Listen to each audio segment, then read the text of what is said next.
guys, Richard Holder here, and welcome to the channel. I got a question for you. What is the best modification for a 4.6 liter 4-valve or a 5.4 liter 4-valve? Ported heads? Cam? Intake? No, it's boost. It's always boost. In this video, we're going to show you how well two different modular Ford motors responded to boost. Test number one was a 4.6 liter 4-valve, actually an 03 Cobra motor. Now, naturally, we removed the supercharger and added turbos, but we also added cams. So we're going to show you how well the motor responded to the cams and then how much power it made under boost. Test number two, 5.4 liter modified 4-valve Navigator motor. Again, we ran the thing naturally aspirated and then under boost with twin turbos. Neither one of these motors made very much power NA, but they made impressive power under boost. I can remember when Ford introduced the modular motor, I was both excited and disappointed all at the same time because I thought, okay, great, we're going to have overhead cam motors. We're going to be able to rev them up and make lots of power. I was disappointed that they made them, obviously in the 2-valve version, more torque oriented, which is kind of what Mustang drivers wanted and what we were used to in the 5-liter version. But when they introduced the 4-valve version, I thought, okay, great, these things are going to make lots of power. And then you start looking at all of the compromises that they made. One of the biggest things is the lack of available displacement. They would eventually step up to a 5.4 liter, although they never offered that in the Mustang, except for the specialty versions. But the problem is that the bore spacing of the modular motor just limited how big you could make these motors, and subsequently they were obviously kind of at a disadvantage compared to the stuff offered by Chevrolet and kind of by Dodge. So I was a little bit disappointed in that, but the thing is that every motor responds very well to boost, and this is why I think all of the modular motors, 2-valve and 4-valve, including now the Coyote, because it responds very well as well, but all of these early motors, all the Cobra stuff and the 2-valve stuff, they should all have boost. And so I'm going to illustrate how well these things do respond to boost and why it's usually a better option than going with, trying to do an all-motor build by porting the heads and cams and stuff.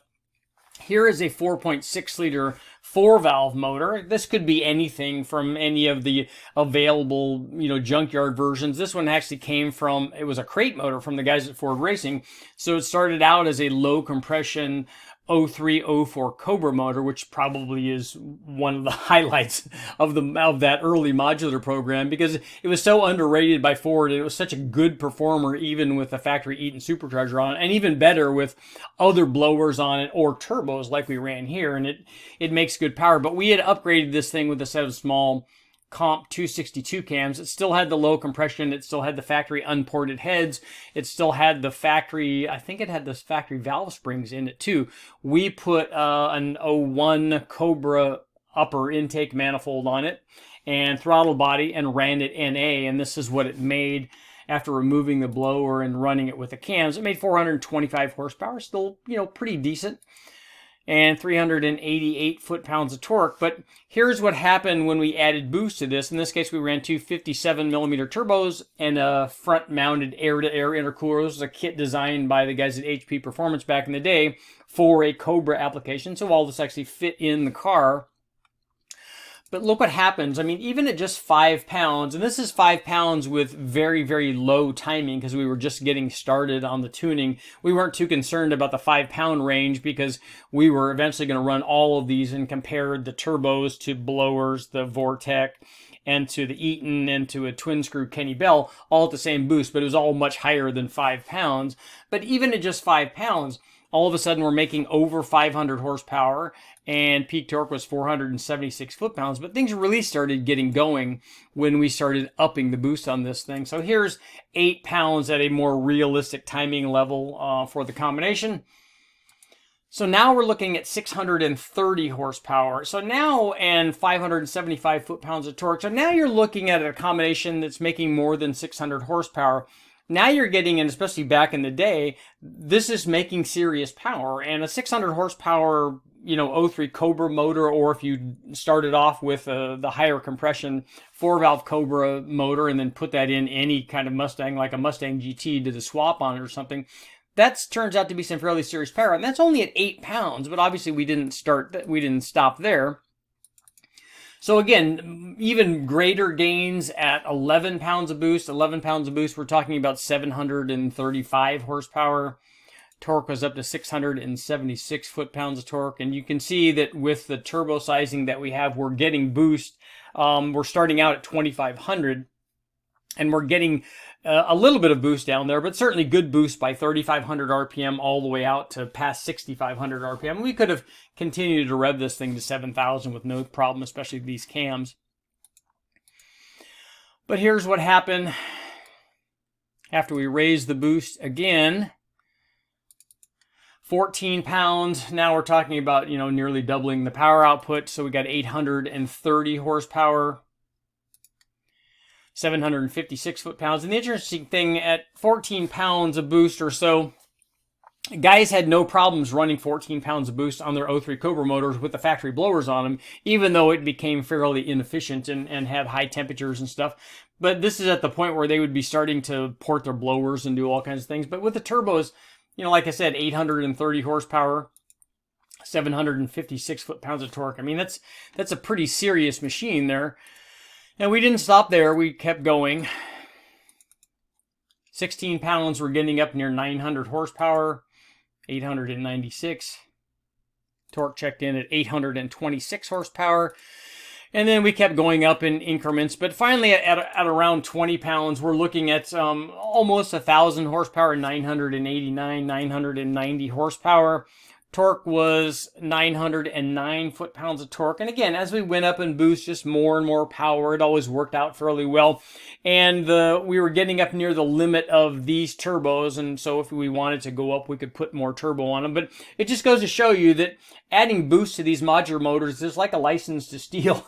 You just keep adding more boost and you just keep making more and more power. Now let's check out what happened when we did a similar thing on a slightly larger 5.4 liter.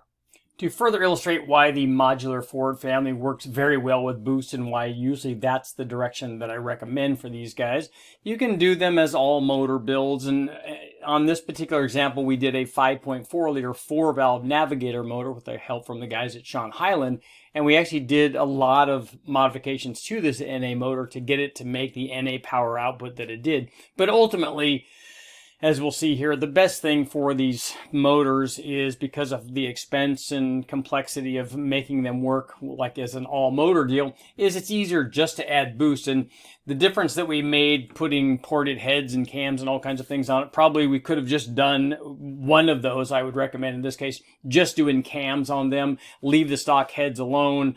We could have even run a different intake. We ended up running a Sullivan intake manifold, which has allowed us to rev this thing a little bit higher. But adding boost really is the way to go, and we'll illustrate this on this 5.4 liter. So this was a 5.4 liter 4-valve Navigator motor. It came from the guys at Sean Highland. It had ported internals, ported rods, or forged internals, forged rods and pistons in it. It had the ported Navigator heads. It had Sean Highland's own cams, stage 2 intake and stage 3 exhaust. We had the Sullivan single plane intake manifold with an elbow on it and an AccuFab 90mm throttle body. We ran Hooker long tube headers on it just for this NA combination. And we had 65-pound injectors. And I honestly thought, and this is not an uncommon occurrence for NA combinations, I honestly thought that the motor should have made more NA power. But so equipped, this thing made less than 450 horsepower, 444 horsepower, and 381 foot-pounds of torque. Now we can take a look at what happened when we added boost to this thing, and this is really the answer, as always. So we added about 13 pounds of boost, and as you can see, voila, all of a sudden the thing's making big power. It's making over 800 horsepower.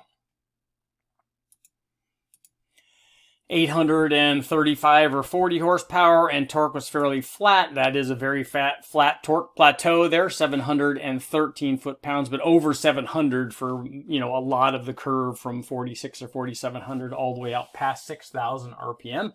And this just keeps going. As we add more and more boost, we just end up making more and more power, which is the great thing about any sort of forced induction application. This particular one, and we'll go ahead and I'll tell you we had a twin turbo setup on this thing. It was working pretty well. The turbo setup for our 5.4 liter 4-valve Navigator motor from Sean Highland actually came from the guys at HP Performance, and they consisted of basically tubular versions of the factory kind of style cast iron exhaust manifolds. There were two versions. You could use obviously something else. We had basically extensions off of those manifolds to mount two 67mm turbos, and then boost was fed from those turbos to a single dual in, single out air to water or air to air intercooler front mounted, and we had a fan blowing through it to help cool the air going through the big heat exchanger. And that worked out fairly well. And we ran it obviously at around 13 pounds on this example. But like everything with a turbo motor, the good thing about it is that we can always turn the boost up, and that's exactly what we did. And that's the great thing about having boost on a modular motor, where we might be a little bit limited in the amount of power that we can make naturally aspirated. They already have fairly good heads. If you add cams to them, then they obviously perform fairly well. But they're limited in their displacement, and you can add lots and lots of power by just turning up the boost. And that's exactly what we did. So we went from 13 to 14 pounds.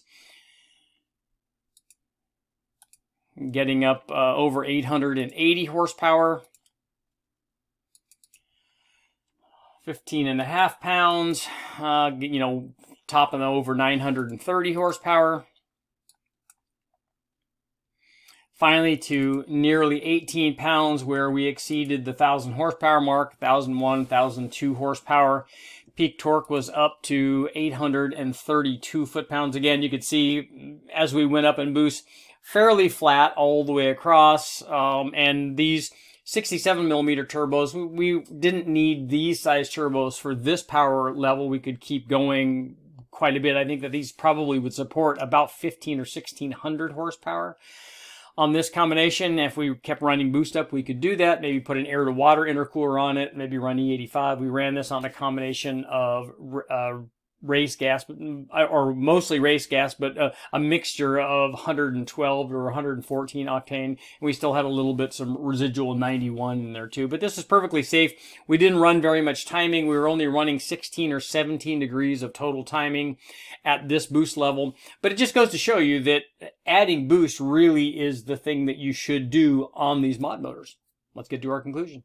Okay guys, what do we learn from this little adventure on our 4.6 liter 4-valve Cobra motor and our modified 5.4 liter Navigator motor? Well, the thing that they both had in common, other than being 4-valve motors, is that they both responded very well to boost. I mean, you only need to look at what guys like Mohowitz did on their motors to show, yeah, you can make a ton of power with boost on these modular Ford motors. Now, for the average guy trying to make naturally aspirated power, it's a lot more difficult. Now, sure, the Engine Masters guys had proved that you can make big NA power with stroker motors, and you put a lot of time and effort and money, you can make good NA power because you have really good cylinder heads.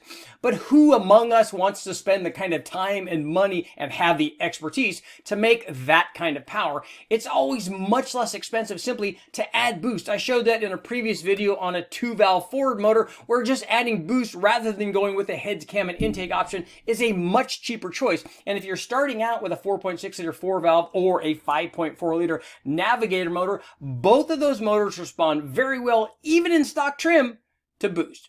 Armature holder, make sure to like, share, subscribe, ring the bell, do all that stuff. I'll keep testing.